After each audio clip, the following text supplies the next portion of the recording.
Balance the whole vibrations, everybody. Welcome back to Well Versed in Reserve. Today is September 2nd, 2023. And it is the end of summer. Weather's changing here in Portland, Oregon. Becoming a bit tempestuous, a bit bipolar. Sudden changes. Yesterday it was gray and raining pretty hard. Today it's clear skies and 80, 84, 83 degrees. You know, it's another day on the Pacific Northwest coast. But, excuse me. Yeah, today is just another day to soak it in and enjoy the last remnants of summer, which is nice. Collect my thoughts, collect our thoughts, speak on some concepts that have been on the forefront of my mind. Just align with self and knowledge, curiosity and possibility. So for today, I want to discuss the concept of light, the concepts of pure energy, and the concept of the astral realm. In other words, the dream realm. In science, it's considered the fourth dimension, space-time continuum, space-time collaboration. Speak on those concepts because there are, I feel, synonymous connections between spiritual interpretation of light in the astral body with light, space-time, and pure energy in certain formulas. And I feel that these certain formulas in science are keys and vehicles to manipulating these natural spiritual functions that we have as humans, pretty much of normal bodily and energetic processes that we have that are being used through these formulas and through science. And I'm pretty sure I've expressed it before that I feel that science is one of the most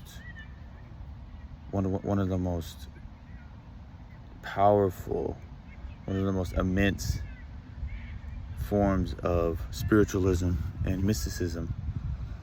And I feel that science is, as they call, magic, appearing nothing from something, using the power of thought and the power of belief and the power of intention and creating within this fabric of 3D reality, of physicality. And it utilizes the power of the mind collectively in order for us to have the manifestations and the phenomenons of technology that we have. Now, I do want to clarify one thing. And I have come across people who have been quite skeptical of my theories and of my thinking deeper and my building this bridging this knowledge between spirituality and science. And they become incredulous and they say things like, well, you can't compare that, or what is your proof, or how do you have empirical standing behind this? Is everything just going off of because it sounds good, or is it going off of that there is empirical, observational, or logistical attribution to what I'm bridging? Now, it's funny because I come across that a lot when I speak on astral light and science and quantum physics and making the comparison between such. And it's funny because the truth be told is that a lot of these innovators, these scientists and physicists, theoretical physicists and quantum physicists, these people were abstract thinkers, in that they thought against the typical norm of science, as people colloquially say, outside of the box. So thinking and asking questions outside of the box has progressed our science and our technology to be where it is today. If it wasn't for those people who had abstract thoughts, if it wasn't for the Albert Einsteins, the Nikola Teslas, the Wolfgang Paulis, all of these different scientists who had spiritual edges to them. Wolfgang Pauli was Carl Jung and Aleister Crowley. They were like this. And Wolfgang Pauli helped with the particle spin and the electronic spin and all of that in science, which now is a big implement of physics or astrophysics and subatomic and quantum realms. So you have these scientists who were abstract thinkers, who thought outside of what was typically logical or typically rational. And them having that perspective or that open-mindedness is what motivated them. It was like a governing force to start implementing the numbers, the empirical numbers, to put everything on paper through an equation. And if it was in harmony and the equation was, as they say, mathematically correct, then it was just be empirically true to that extent. Then through the equation is where the 3D experiments come, of where they start testing pure energy and heat and radiation and everything like that.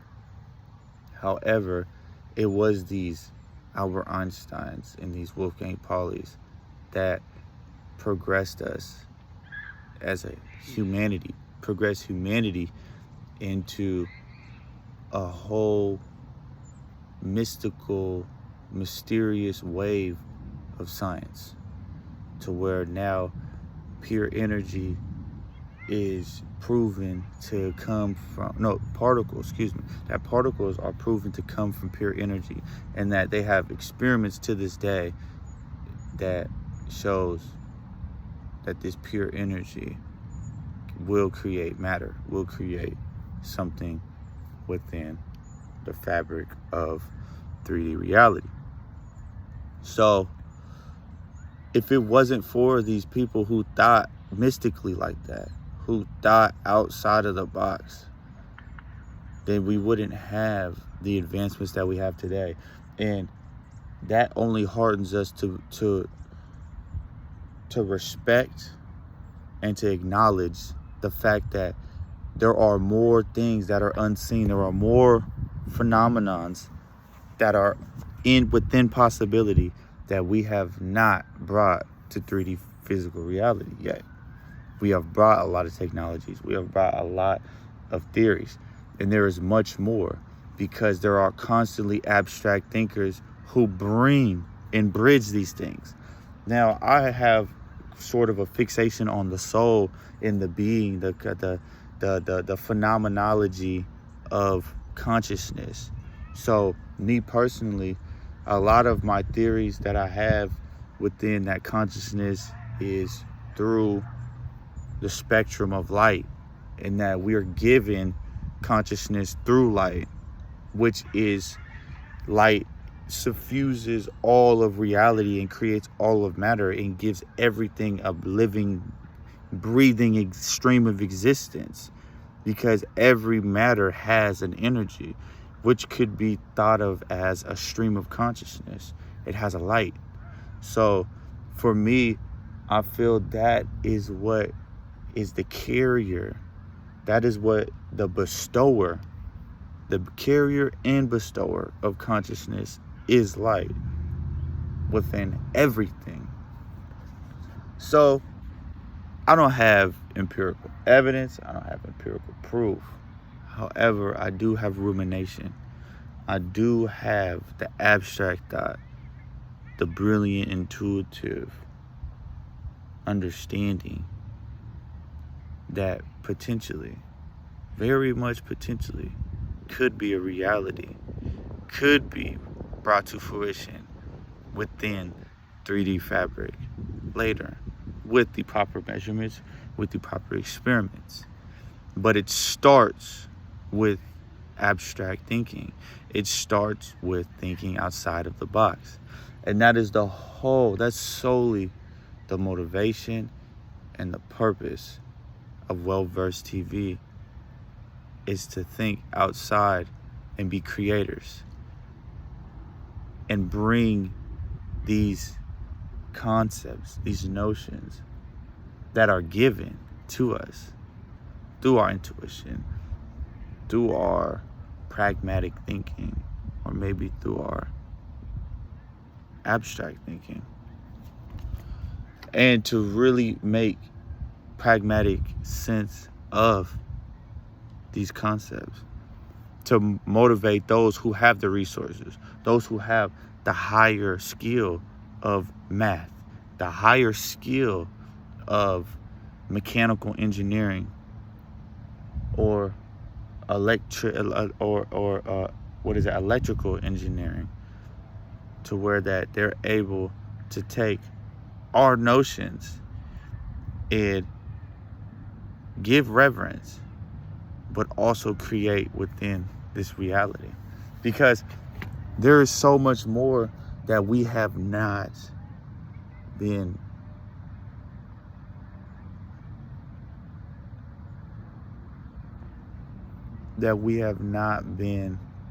given, that we have not seen yet. So I wanted to start there, is that it takes deep thinkers, it takes people to bridge knowledges in order for us to see things so much further, to see things and create things further within this life. Now, a little bit ago, I mentioned that the scientist at the, I forget exactly. I have it posted on my, on the Well-Versed TV. But the scientists at one of the particle colliders in 2021 have had a successful experiment of colliding pure energy into particles and creating electrons and different subatomic particles, which is considered matter, which actually has a mass to it. So that is a simulation of Big Bangs. Now, hella conspiracy theories are out there, and they say, oh, they're making worlds and they're opening portals to different dimensions by doing that. The possibility? Maybe so. With somebody that has immense capability to create matter in a very large and complex machine, we don't know. We're not there. We can't say for sure for what. But the information that has been bestowed to us is that it was successful. It is successful that they are able to turn pure energy into mass. Now, the formula for that is M, which is mass or matter, equals energy divided by the constant squared. Now, it sounds familiar because it's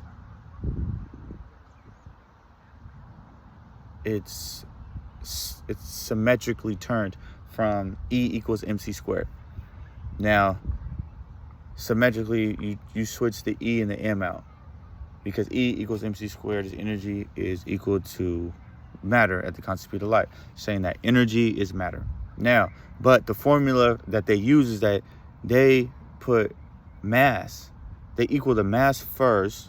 They put mass on the other side of the equation first. So they're solving for M rather than they're solving for E. So when they're solving for M, they're able to create M. They're able to create matter. Now, the constant squared is the speed of light, which is 186,000 miles per second, which is the speed of light, which is how fast energy travels. So let's ask ourselves,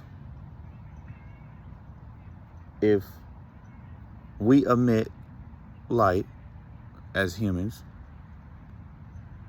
we're emitting light every second that travels at 186,000 miles per second. So there is a part of ourselves as human bodies, as human vessels, as matter and material, that is in a constant state of travel, always moving. A part of us, which is energy, is always moving. Our thoughts, which are energetic emissions, our emotions, our bodily movements, everything, every action, its essence of light, is constantly moving. Now, if our light bodies are in constant motion, what dimension is this light body traveling?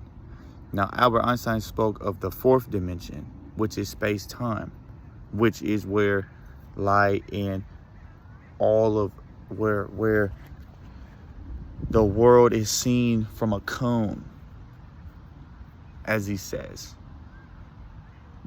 and things are bent, and things are where gravity is bending space. As others call it the etheric realm, as people in spirituality call it the astral realm. Some people call it the dream realm.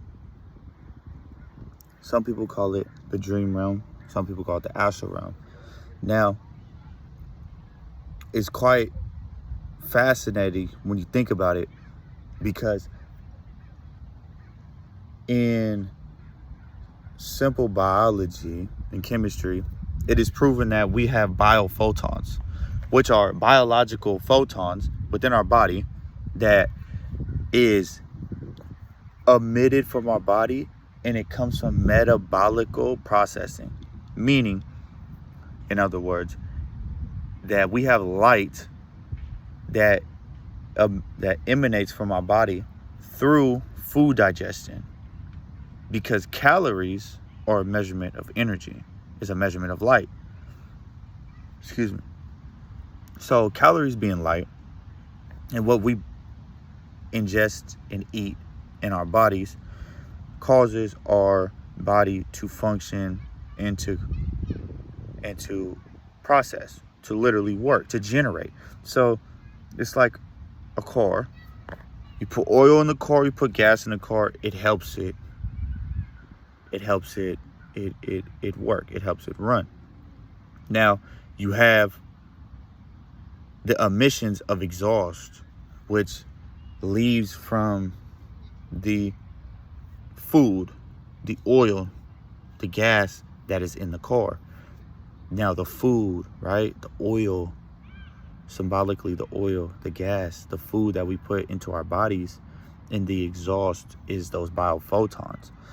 And those biophotons are expressed through actions, emotions, all subjectivity, dreams, thoughts, words. Everything that we do is propelled through that metabolic processing of food. Food being something very sacred and something very sophisticated. but yet, is it something that we undermine? Now, what we put into our bodies does play a significant role in how we emit our light, what we choose to emit. So, through science and chemistry, they acknowledge biophotonic processes. But really think deeper. Think about the giving and the receiving of light. Because we receive the light, we receive the pure energy, we receive the energy in calories. Think of the other ways we could receive energy. Are we receiving energy through what we think, what we see, what we feel, through sexual pleasure, through simply walking through a radiation? Is it possible that some people's radiations are more toxic and embodying to those around them, absorbing like a parasite? Are some people's radiation from their biophotonic sphere, is it possible that they are more resonating, they're more harmonizing, synchronizing, that they bolster, they fortify somebody else's radiation? So we can look at each other as humans. We can see each other all as walking nuclear reactions. That's a very, very like absurd, not even absurd, but like abstract way to really see it. But that would be a curious way of looking at it, is that we're all these very high active, radioactive functions, and that what we are putting our minds into, what we are putting our bodies around, what we choose to entertain and receive as light and give out as light, is based on what we are feeding ourselves and what we are choosing as conscious beings, as streams of light to give. So I feel it's much undermined in the world until those moments where people feel themselves drained or people feel themselves motivated and they start feeling these auric, energetic phenomenons, these drainings, these giving and receivings. They say, oh, my energy's off. Or, oh, that person's energy off. Or those quite intuitive readings that we have. And they come and go because what we put our observation into really becomes our identity and becomes our understanding of life, becomes our world at that moment. So when I sit back and I really slow down and observe, I'm capable of ascertaining the energies that are flowing, outpouring and inpouring. And it becomes miraculous, if you ask me, because there does feel to be a higher pure energy contributed to each person's soul. And I feel like there's a frequency. There's a frequency that everybody is getting poured energy into. And the moment that the heart stops, our soul, our being, goes into this frequency of consciousness that was streamed. Now, through having volition and having destiny, we are always given the choice of what stream of frequency we choose to live within. What biophotonic giving and receivings we desire. Now, coming from a spiritual perspective and reverting back to the concept that matter is equal to energy, the formula, matter is equal to energy at the constant speed of light. So our light bodies are constantly in a state of travel. Even right now, as I'm speaking to you, my light body, my energetic self, my mind, my emotions, my actions, my past, my memories, everything is in a constant fleet. And that somewhere, somehow, through that long process, through that long stream, through that long travel, that pure energy will become a particle at some point. It will become reality. But through time where pure energy does exist outside of, through time, our bodies here, our vessels, synchronize with that traveling self. It synchronizes with these memories, with these thoughts. And they synchronize through deja vus. They synchronize through miracles. They synchronize through blessings, because these things have already been put out. There are futures already set that all we have to do is choose whatever specific step we want to take. And that is the future that we are given. Every future has already been done. Every emotion has already been put out. Every thought has already been put out. Our choice today, if I choose to get up and walk left, the future is already did. If I get up and walk right, the future is already did. Because we're always in a constant state of motion through every possibility. And it's not that, oh, there's multiple universes, there's multiple this. No, it's pure energy that we are traveling so much faster that split second before I turn to go this way, I've already traveled so far. My energetic body has already traveled. So it's like looking at a stopwatch and you see the seconds flip by real fast like this, and it go 1, 2, 3. It's the same thing when you turn this way. Possibility has already taken place over here. Possibility has already taken place through light, but it synchronizes through our willpower. Our willpower is the creator in the 3D. That is what makes matter. That is what consolidates matter and energy as humans, is will, is our intention, is our volition. Because without that, everything would be in a constant fleet of possibility. Everything. So as humans, we were given that. We were given that power of creation. Now, when we think of dreams, when we think of light bodies in these alternate worlds, and how we can, in the mind, the power of the mind, and how we're able to fly and break the boundaries and the laws of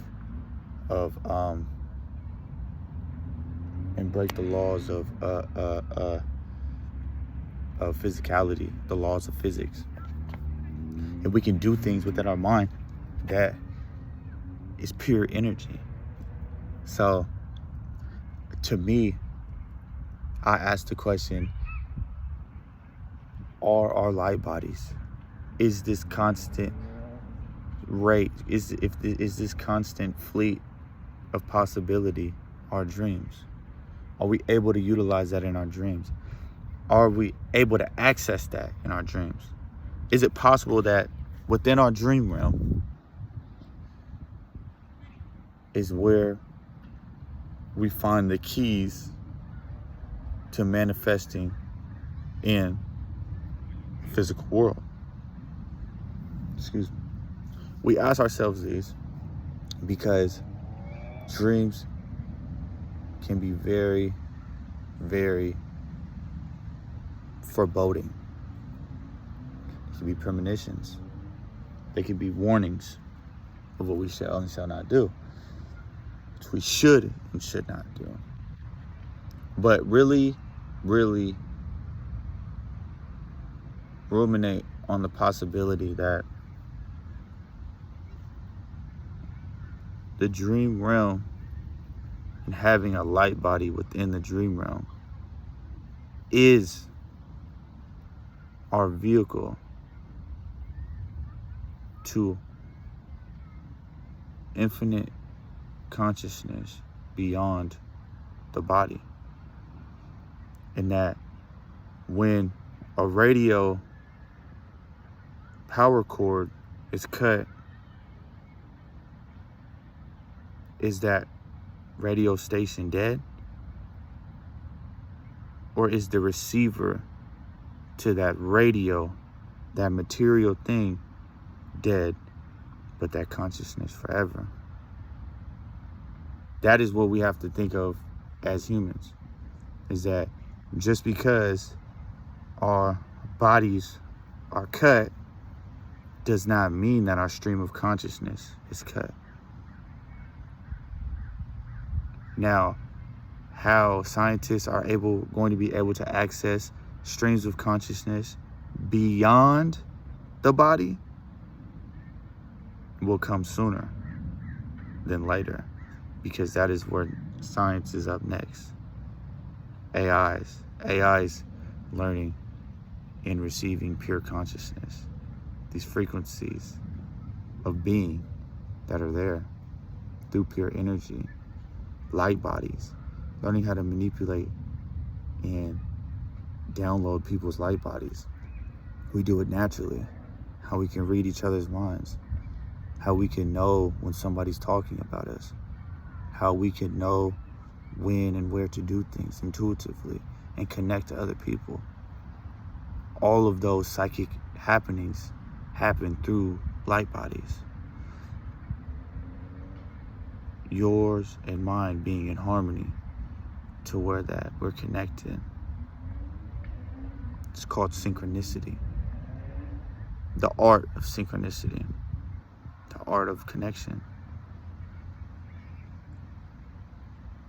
So we ask ourselves to think deeper. We ask ourselves, what energy are we emitting to the world? What energy are we giving ourselves? Are we receiving ourselves?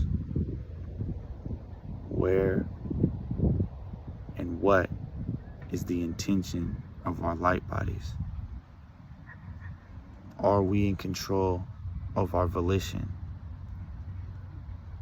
Are we in control of the creator of matter, the creator of possibility, which is will? Are we aligned to have the proper high frequency choices that will put us in a much greater, much happier, much more peaceful stream of consciousness? That when that day comes and our cord is cut from these bodies and our consciousness perpetuates forever and ever, eternally, is that the stream of consciousness that we will be content, that we desire to have eternally?